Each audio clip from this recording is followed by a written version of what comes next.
Hi, this is Siofra Bradigan, and this is Siofra's Magic Alcove. So I looked back in the past and discovered I had not done a video about Beltane. I think in the beginning my focus was on trying to share information that wasn't widely available, and I figured that, people can look up their own rituals and, celebrations and their different focuses and paths, etc., that they have. And so this will be the first one official video on the celebration of May Day. And I know that Beltane is the anglicized version of the name. Somebody sort of pointed that out to me last year when we were talking about it briefly at some point, and a group of women from Ireland said it was fine with them if I didn't pronounce it correctly. So I'm not going to worry about it.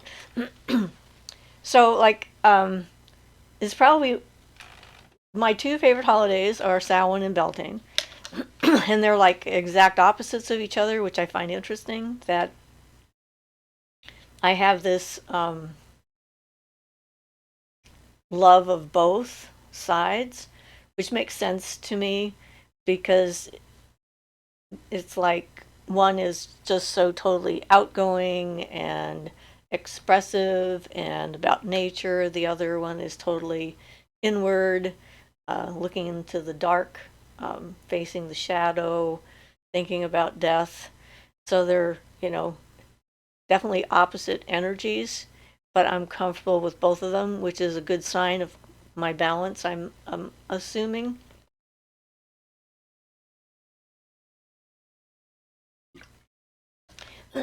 Not that everyone has to love both of them or either one of them. But probably the first real public ritual I ever did was a May Day celebration. And I just enjoy the process of putting them on. The last couple of years, well, starting last year with the beginning of the COVID pandemic, we haven't had a public ritual gathering. I'm hoping next year we can do that again, but we're not planning one this year. So this year it's just going to be us doing whatever little May Day like things that we like to do.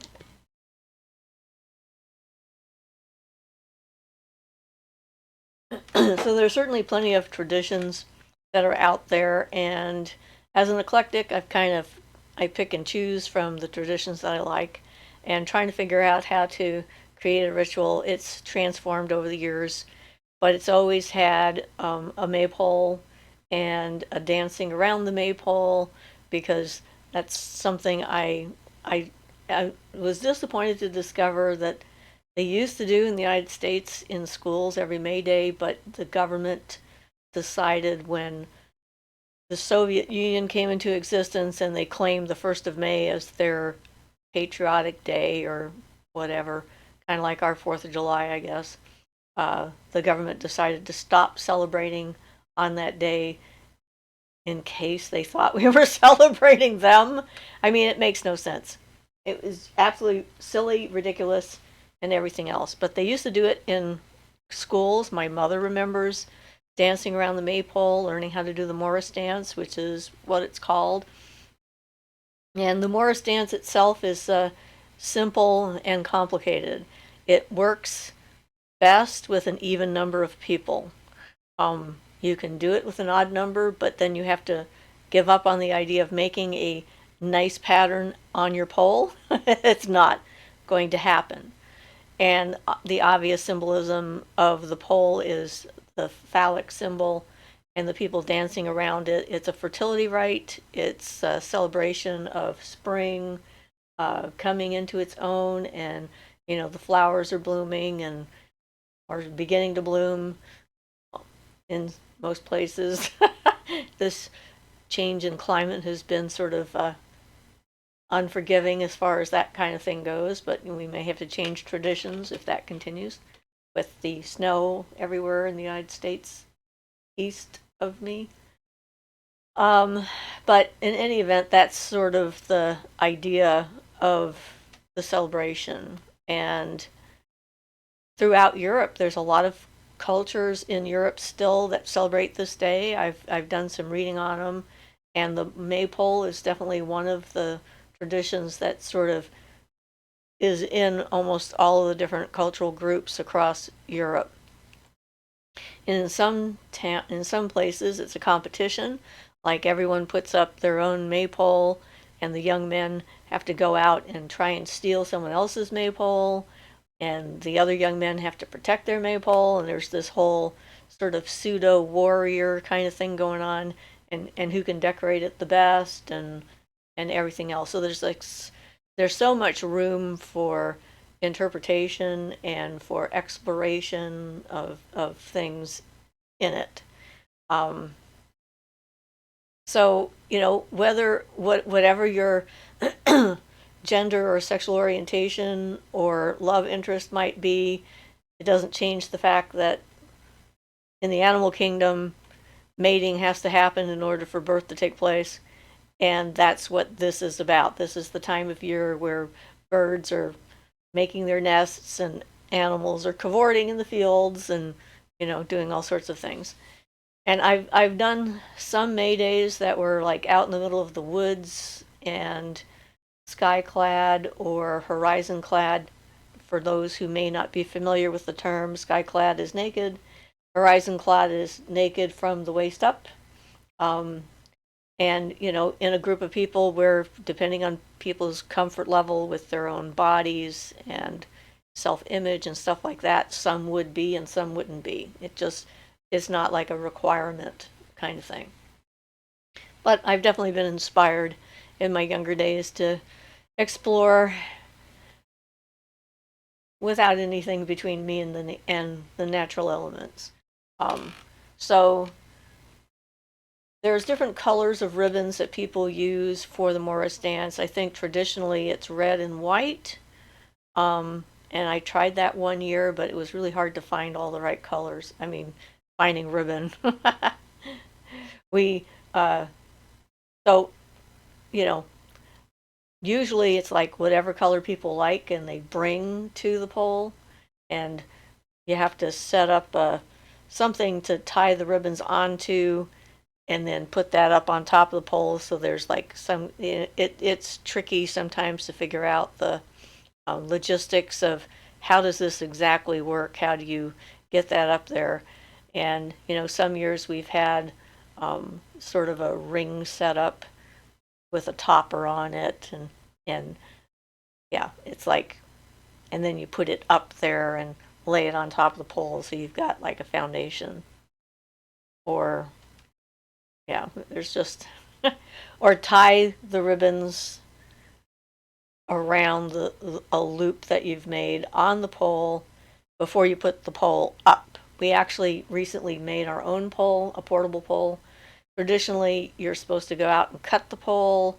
I think on spring equinox is usually when you cut the pole, or at least long enough before May Day that it has a chance to dry a little bit and not be so heavy as it is when it's first cut. We actually had a cut pole for a couple of years, and then the house location where we were doing that, the woman left that house, and the people who moved in wouldn't let us come and get our pole. I don't know, they probably thought it was satanic or something. People get notions in their heads, or evil, or whatever.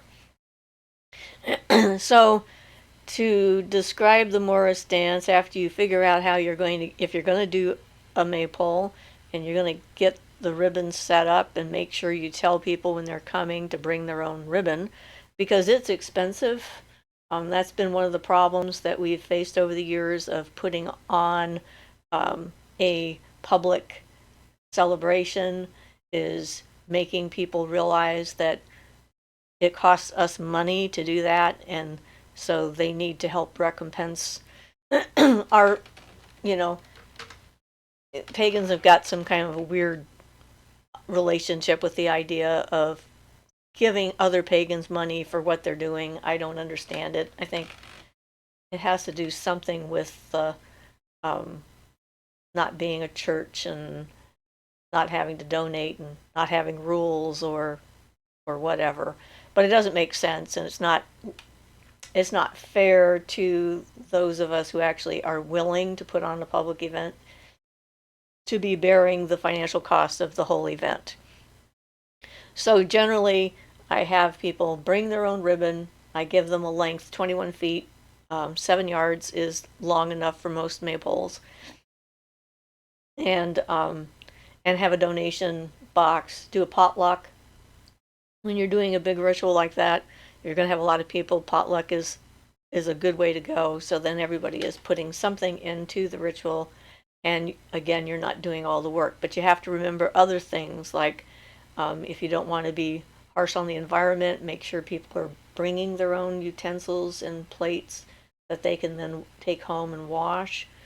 If you're going to use paper, then you have to make sure that there's garbage bags available wherever you are.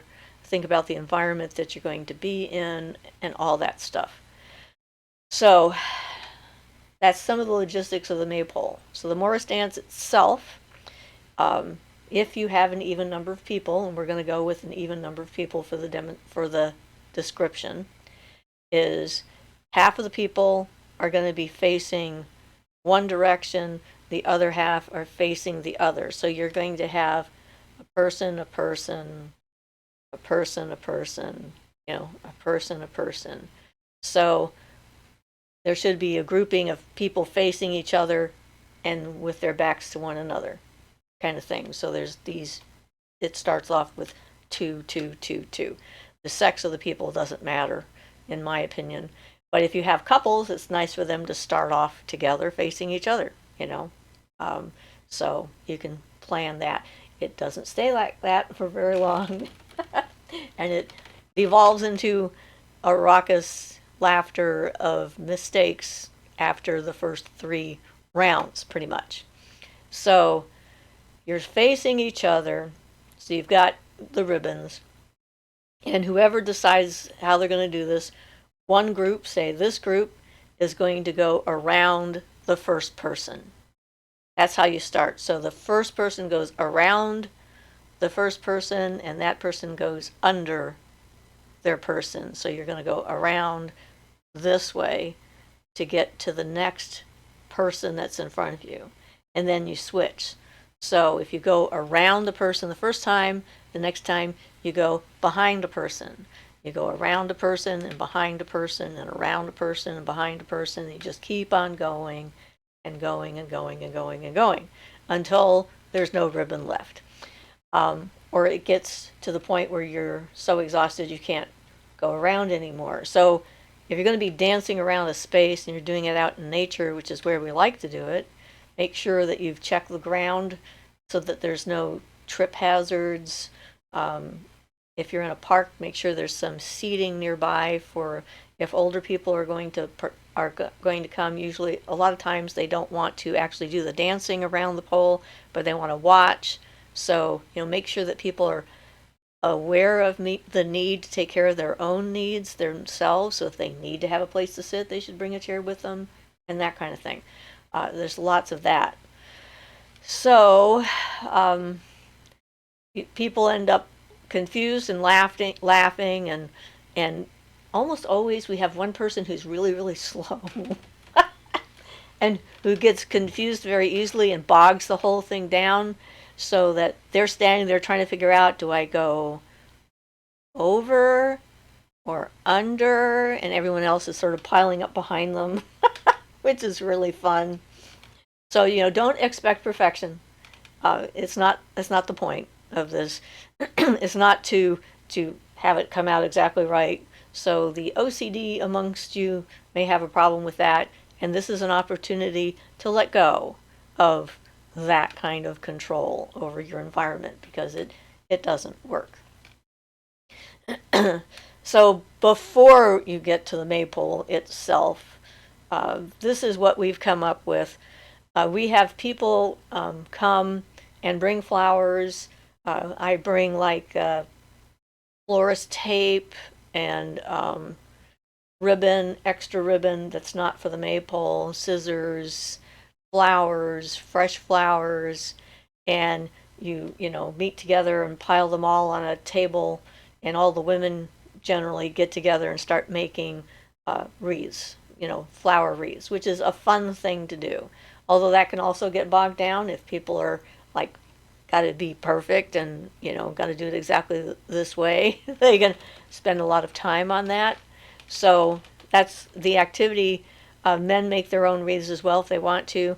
And you have to tell someone, like, you make the wreath for the queen, you make the wreath for the king, and so that they're extra special, or you can manufacture something. One year, one of our members actually made these crowns that we put on them when we got there. And so if you have a crafty person that's in your group that's going to be coming, you can see about whether they would like to make a special crown. And usually like silver for the queen and gold for the king, to go in line with the sun male, moon female kind of notion. Although it's not absolutely necessary, you can just not do those colors at all. Again, it's up to you. So that's one of the crafting activities, and some people have a lot of fun, and it's a good opportunity for the community to get together and visit people who haven't seen each other in a while. Maybe this is the only time of year they actually get together if it's a public event like what we put on. And you can just chat and just have fun. So how to pick the king and the queen is a step in itself. And what we decided on, I went to one Beltane May Day celebration in Lithia Park in Ashland one year, and they did a competition for the men to pick the king, where they were throwing a spear-like thing or whatever through a circle, again, symbolic. Kind of easy to figure out the symbolism and all this stuff. And whoever could get the spear through the smallest hole won the game, and then people were eliminated. So we thought that sounded like a great idea, so we make various sizes of circles. Of course, if there's wind, that can be sort of a challenge, because usually we're hanging it from a tree, and if the wind starts moving the branches and the hole starts to spin, it can be very difficult for the men to compete because they can't hit the hole. But we have fun trying, and when we do that part, we have like all the other people who are there get together and sort of cheer the men on and clap and make noises when they get the spear through the hole. And by the time you're finished, there's one person standing and they become the king, symbolically, of course. And with the queen, what we decided on was choosing decorating eggs.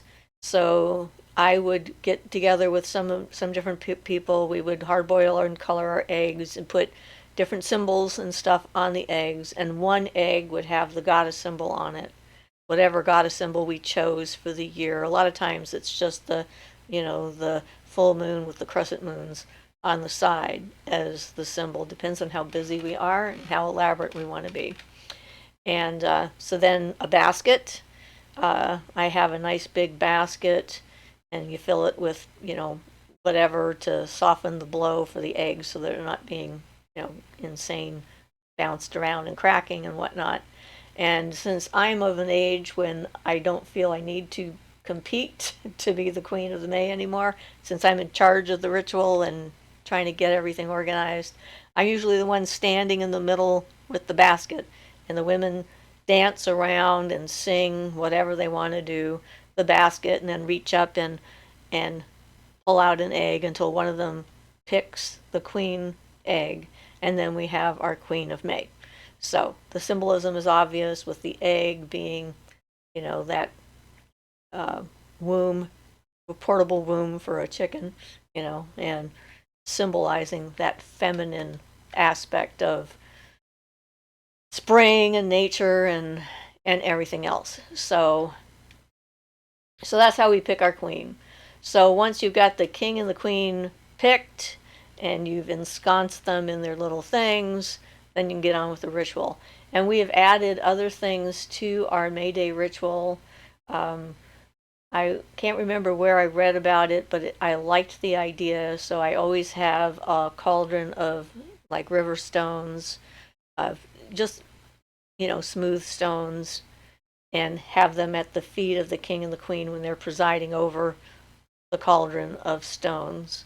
And at some point in the ritual, when we go over the ritual, you'll find out when we do that. Uh, People can go up and pick a stone to make a wish for the coming season, and hold the stone. You can have more than one. There's no limit. It doesn't say you can't have more than one wish. And you focus on the stone, and then you put it somewhere out in the wilderness. Like when we're in a park, I don't want someone to find the stone, I'll often throw it down a hill, kind of thing, into the underbrush by a tree or something like that. But the idea of focusing on something new coming into your life, something coming to fruition, it's a good time of year to do that. And then 2 or 3 years ago, we added the amethyst crystal battery charging to our Beltane ritual. So I actually have some things set up underneath the Maypole, and have my amethyst batteries under the Maypole, and people who are participating in that project and trying to connect the amethyst together and help joy, peace, and tranquility be available to those who want it, can bring their battery, their charged battery, or their new amethyst battery, and put it under the Maypole as well. And then after we do the Morris dance and so forth, we charge up the amethyst crystal batteries, and then we can take those home with us. We've had people come from different parts of the state and bring their amethyst with them, and then take them back, and we make some amethyst points at the time as well, that we can then take home and bury or give to people, or whatever we want to do with them. So that's become part of our Beltane ritual, but that doesn't need to be part of yours. That's the evolution of our celebration of the day and the public kind of stuff that we do. So sometimes we like to try and set up our ritual space in a public park so that it is separate from other things, and we've done different ways of doing that over the years. We've taken like PVC pipe and then planted them in around the field that we're going to be using, and then strung ribbon between them to make like a physical circle and have an entrance. So when people come in, we can cleanse them with sage, bless them with salt water, and welcome them to the event and that kind of thing. And sometimes that's worked out extremely well. Other times the environment wasn't set up for us to do that. It's very fascinating, however, what wind can do to ribbon stretched between two poles. Sometimes it makes its own music, which is actually kind of entertaining. So I put up my copy of the latest ritual version that I have here, where I've told you about the craft making activities and the picking of the king and the queen, and then the now chosen king and queen are enthroned with all pomp and ceremony on their thrones by the altar and crowned with flowers. And you can lay flowers at their feet, items of food, whatever is you're moved to do, because they're representing the god and the goddess, the fertility of the earth, and doing that will add energy to whatever you put at their feet, as well as the stones in the cauldron for later. So, before the official casting of the circle, the following is said: "Be it known the temple is about to be erected, the circle is about to be cast. Let those who desire attendance gather, let none be here but of their own free will." And that is, so if people feel uncomfortable, they don't have to participate, and that's perfectly fine. We simplified our calling of the elements, like we do for a lot of these types of rituals, because there's a lot of people there, and you don't want to be going on too long-winded and make them have to focus and concentrate. So this is what we came up with for that. And again, I associate the east and air. the south in fire, the west in water, and the earth, north and earth. So those are in there, but you can change those if your associations are different. So we have spirits of the east and air, hearken to this Beltane call. Bring winds of magic, breath of spring, let our lives with music sing, hail and welcome. So, nice and short. Spirits of the south and fire all, hearken to this Beltane call. Bring sparks of laughter, passions and flame, let us all be glad we came, hail and welcome. Spirits of the west and water, hearken to this Beltane call. Bring waves of gladness, cares wash away, quench our thirst for love today, hail and welcome. Spirits of the north and earth, hearken to this Beltane call. Bring fertile thoughts and keep us grounded as we strive to be well-rounded. Hail and welcome. So you can have assigned different directions to different people if you have enough people there. You can have one person who does them all if you have a smaller group. However you want to organize that is fine. And so these are the invocations to the god and the goddess that I liked to say to the crowned king and queen. So, said to the now crowned Queen of May, by the flowers of the field, O Lady of Delight, by the crops thy blessings yield, O Maiden clear and bright, we invoke thy presence in kernels and sheaves, we see thy face in the moonlit leaves. Come now to us, extend thy grace, come into our circle within this holy place. Daughter of the earth, drinking sunlight, queen of plants, sister of night, by leaf and twig, by root and bough, by water and earth, come to us now. Bring us your grain, the staff of our lives, bring us your fruit wherever it thrives. Mistress of herbs, unlock your power, and lead us into your leafy bower. In love and joy we call your name, with comforting hope you ease our pain. We see thee in the swelling bud, we feel thy stirring in our blood. O Lady clear, we feel thee near, be thou with us, maiden, with flowers crowned, we welcome thee with joy unbound. And this is sort of like invoking the energy into the Queen of May, and it can be very powerful to the person who has been crowned the queen, depending on how the person who reads it to her focuses their energy. I've had some of the queens just sort of burst into tears, which is kind of sweet. So then someone else to the now crowned King of May, you are the radiant King of Heavens, flooding the earth with warmth and encouraging the hidden seed of creation to burst forth into manifestation. You light your shining spear to light the lives of all beings, and daily pour forth your gold upon the earth, putting to flight the powers of darkness. You are the master of the beasts, wild and free. You run with the swift stag, and soar as a sacred falcon against the shimmering sky. The ancient woods and wild places emanate your powers, and the birds of the air sing your sanctity. We worship you as the thousand-named Son of Creation, the spirit of the horned stag in the wild, the running wolf, the endless harvest. You are the spark of life, the radiant sun, the giver of peace and rest, and you send your rays of blessings to warm the hearts and strengthen the minds of all. So, that would be what you say to the king. Now, at this point, the king and queen can participate in the Morris dance. This is where you go and dance around the Maypole.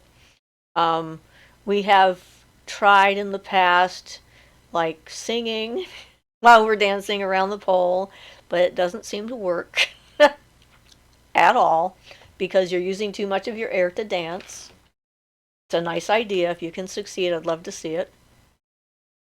And then at the end of the Morris dance, after everybody is sitting down and sort of relaxing, is when we charge up the amethyst battery crystals, which I won't go into here because we have a whole video on how to do that. And if you want to do that, you can watch that video and get all the particulars that you need. So, and that one goes on for a while.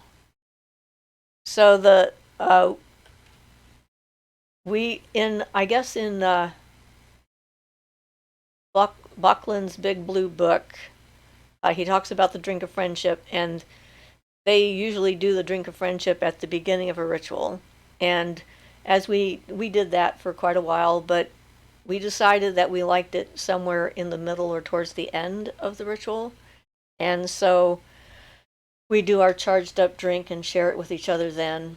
And I found one of Doreen Valiente's poems that I really liked a lot, and there was part of it that I liked in particular that I thought would work good for both charging and stating and what needed to be said or whatever about the drink. So generally speaking, as high priest and high priestess, Ian and I, when we're doing these events, we're holding the whatever it is that we've put the drink in, or the bottles, and everyone needs to have their own cup. Now, this is before COVID. We decided that that was a good idea. I know there's a lot of traditions where you share the cup when you pass it around, and that is good for symbolism, but not necessarily good for people's health. And it's not a good idea to be drinking out of the same cup. You don't know where people are at. They don't know for sure whether they might have something. We're not even talking about COVID, just in general. You can catch colds and all sorts of things by sharing a cup. And so we charge up the drink and then we pour the drink out. When we're doing a large group of people, we stand still usually and have people come up with their cup. So they, one person starts it and they just keep going around the circle and they get their drink. And then at the end, we all drink our cup together, to friendship. So the poem that I picked: when drawn is the magical circle by sword or authame or power, its compass between the world lies in the land of the shades for that hour. This world has no right then to know it, and the world of beyond will tell not. The oldest of gods are invoked here, the great work of magic is wrought. For two are the mystical pillars that stand at the gate of the shrine, and two are the powers of nature, the forms and the forces divine. The dark and the light in succession, the opposites each unto each, shone forth as a god and a goddess. Of this did our ancestors teach. By night he's the wild wind's rider, the horned one, the lord of the shades. By day he's the king of the woodland, the dweller in green forest glades. She is youthful and old as she pleases. She sails the torn clouds in her bark. The bright silver lady of midnight, the crone who weaves spells in the dark. The master and mistress of magic, they dwell in the deeps of the mind, immortal and ever renewing, with power to free or to bind. So drink the good wine to the old gods, and dance and make love in their praise, till Elfame's fair land shall receive us in peace at the end of our days. And do what you will be the challenge, so be it in love that harms none, for this is the only commandment, by magic of old be it done.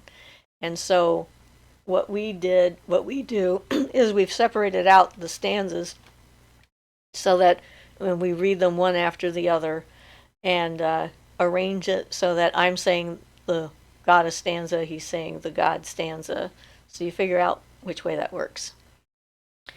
And then we drink the cup of friendship, and it's sort of just a nice recognition of the fact that we're all there together.